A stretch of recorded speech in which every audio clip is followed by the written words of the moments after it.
ኢምራንን የምትወዱ ሰዎች ውዴታችሁን የምታሳዩት ዛሬ ነው። አይፎን 17 ፕሮ ማክስ እና 100,000 ብር ሊሸለም ነው።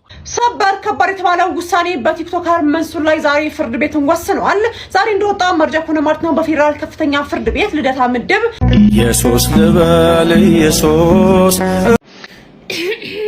ሰበር ዜና አለኝ። ሐቢባ ኦርቶዶክሶችን ተሐድሶ ለኦርቶዶክሶች ተሐድሱ ብላችኋለች። ሮብ ግንቦት 12 ከምሽቱ 3 ሰዓት ላይ የመጨረሻ ጥሪ ለእፎይ ሮብ ያጀማ ሌላ መረጃ ተገኝቷል። የባሰ ጉድ አለ።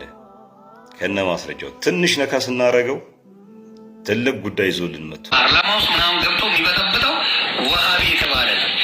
ዘመንኩንም በደንብ ያውቃቸዋል። እነዚህ የእናንተን መጨረሻ ማየት ናፍቆናል። ሕይወት ለሰጠው እድሜ ለሰጠው አላህ ትልቅ አጋጣሚ አምጥቶለታል።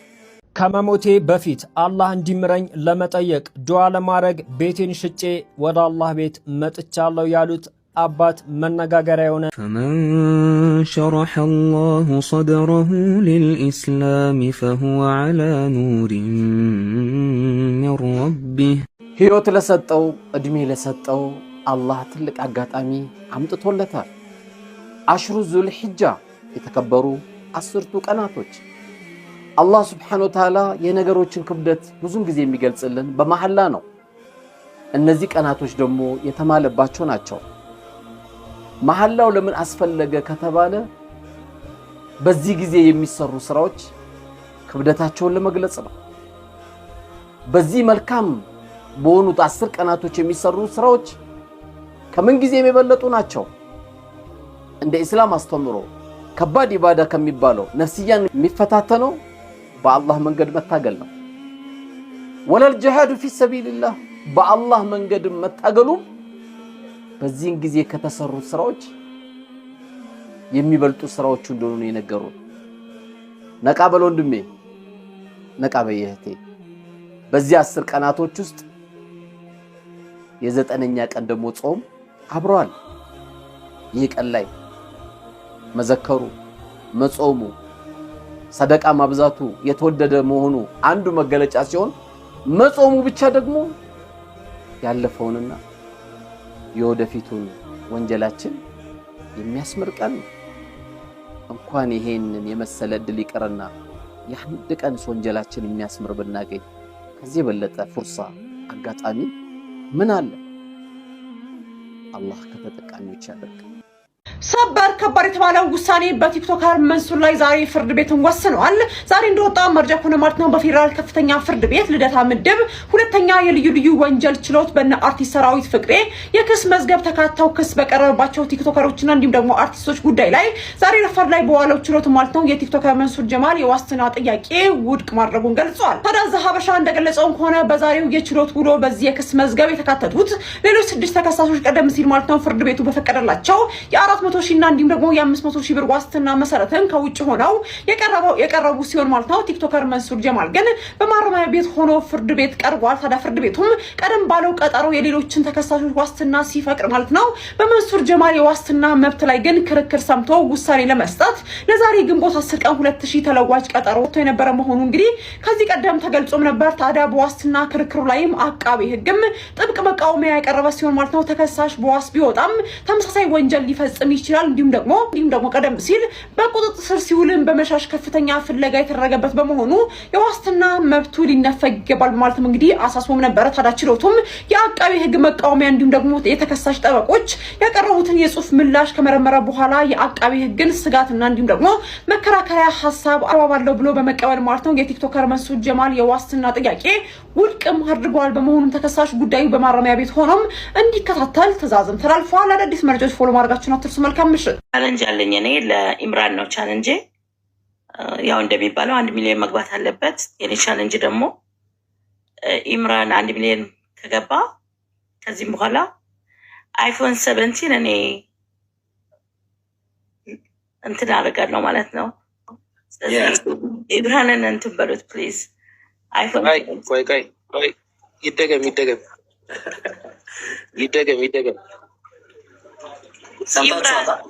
ኢምራን 1 ሚሊዮን ከገባ በዚህ 2 ቀን ውስጥ ኢንሻአላህ እኔ አይፎን 17 ለኢምራን ልክለታለሁ ማለት ነው። ኢምራንን የምትወዱ ሰዎች ውዴታችሁን የምታሳዩት ዛሬ ነው። አይፎን 17 ፕሮ ማክስ እና 100 ሺህ ብር ሊሸለም ነው። የሚሸለመው ግን በዚህ 2 ቀን ውስጥ አካውንቱ 1 ሚሊዮን ፎሎወር የሚገባ ከሆነ ነው።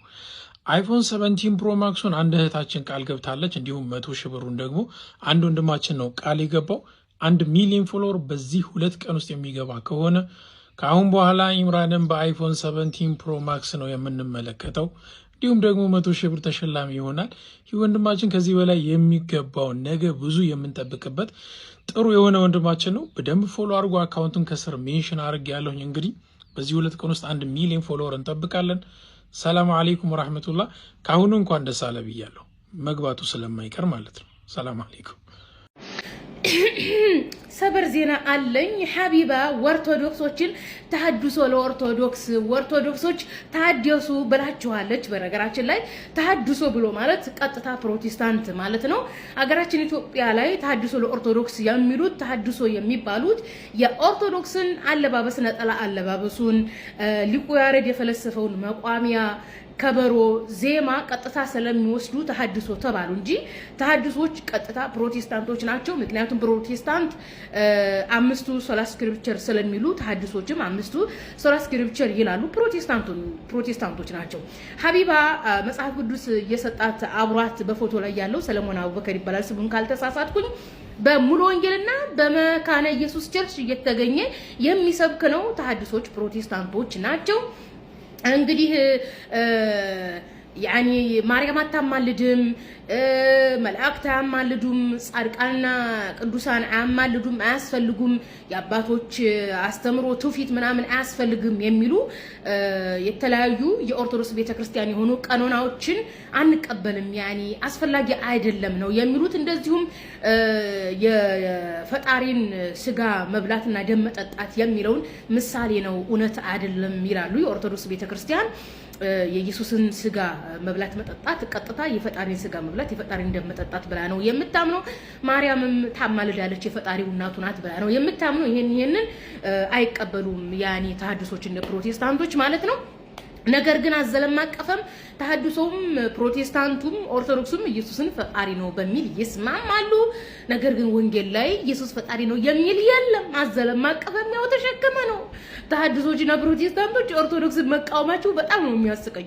ከገማ አይቀር መግማማት ነው። በቃ ነጠላችሁን ለብሳችሁ ጣፋችሁን እያበራችሁ ከበሯችሁን እየጎሰማችሁ መኖር ነው። ያን ኢየሱስ ፈጣሪ ካላችሁ ከዚህ መውጣት አያስፈልግም። እዛው ኦርቶዶክስ ጋር ከበሮ ሲጎስሙ መኖር ነው። ምክንያቱም እንደ ወንጌል አስተምሮ ኢየሱስ እግዚአብሔር አይደለም። ጴጥሮስ፣ ጳውሎስ፣ ሐዋርያት አጠቃላይ ዮሐንስ፣ ያዕቆብ ኢየሱስን እግዚአብሔር ነው ብለው አያምኑም። እግዚአብሔር ነው ብለው አልሰበኩም። ክርስቶስ ታዲያ ምንድነው? እግዚአብሔርን የሚፈራ ሰው ነው ይላል። ስለዚህ እናንተ ኢየሱስን እግዚአብሔርን የሚፈራ ሰው ነው ሳይሆን የምትሉት ኢየሱስ ፈጣሪ ነው የምትሉት። ስለዚህ ኢየሱስን ፈጣሪ ነው ብላችሁ ወንጌል ውስጥ ያለውን ገነት አትገቡም። ይሄ የታወቀ ነው። ስለዚህ ከኦርቶዶክስ ምን አስወጣችሁ ነው? እና ኦርቶዶክሶች ስትቋምጡላት የነበረችው ሀቢባ ፕሮቴስታንት ሆናለች፣ ጴንጤ ሆናለች፣ ተሐድሶ ፕሮቴስታንት ሆናለች። በዙ አጋጣሚ ኦርቶዶክሶችን ታደሱ እያለች ነው። እንግዲህ ሀቢባ ቪዲዮ ስትሰራ ምናምን ፎሎ ለመሰብሰቢያ የኦርቶዶክስን ነጠላ የኦርቶዶክስን ከበሮ ነው እንጂ የፈለገችው ኦርቶዶክስን አይደለም የፈለገችው። ልክ እንደ ተሐድሶች ማለት ነው። ተሐድሶች ኦርቶዶክስን ከበሮ ይወዳሉ፣ የኦርቶዶክስን ነጠላ መቋሚያ ይወዳሉ። ነገር ግን ኦርቶዶክስን አይወዱም። እንግዲህ ኦርቶዶክስን ከጠላችሁ ሁሉንም መጥላት ነው። ኦኬ መቋሚያውን ከበሮውን ያመጣው ማን ነው? ያ ቄስ ነው፣ የሃይማኖት አባት ነው ቅዱስ ያሬድ። ስለዚህ ኢየሱስን ፈጣሪ ያደረገው የሃይማኖት አባት ነው፣ ቄስና መነኩሴ ነው። ስለዚህ ኦርቶዶክስም ፕሮቴስታንቱም ተሐድሶም ከቄስና ከመነኩሴ ሐሳብ ይወጣችሁ አይደላችሁም። ያኒ እርስ በርሱ ስጋም በኩበት ጠበሱ ናችሁና መጽሐፍ ቅዱስን እንድታነቡ ተስፋ አደርጋለሁኝ። ሀቢባዬ ሰለሞን አቡበከርን ጠይቄልን ጥያቄ ጴጥሮስና ጳውሎስ ያኒ ሐዋርያት በኢየሱስ ፈጣሪነት አያምኑም፣ ፈጣሪ ነው ብለው አልሰበኩም፣ ኢየሱስን አላመለኩም ብላለች መሰረት። ለዚህ መልስ አለ ሆይ? ኢየሱስ እግዚአብሔር ወልድ አይደለም ብላለች። ኢየሱስ እግዚአብሔር ወልድ ነው ብሎ የሰበከ ሐዋርያ ከወንጌል እንድታሳይ ጠይቃለች ብለሽ ለሰለሞን አቡበከር እንድታደርሽ በትህትና ጠይቃለሁኝ። ኦርቶዶክሶች እየታደሳችሁ ሮብ ግንቦት 12 ከምሽቱ 3 ሰዓት ላይ የመጨረሻ ጥሪ ለእፎይ። ሮብ ምሽት ሁላችንም የኢምራን ላይቭ ላይ ተገኝተን እፎ ይመጣል ወይስ እንደሌላ ጊዜው ይቀራል የሚለውን ምና ይሆናል።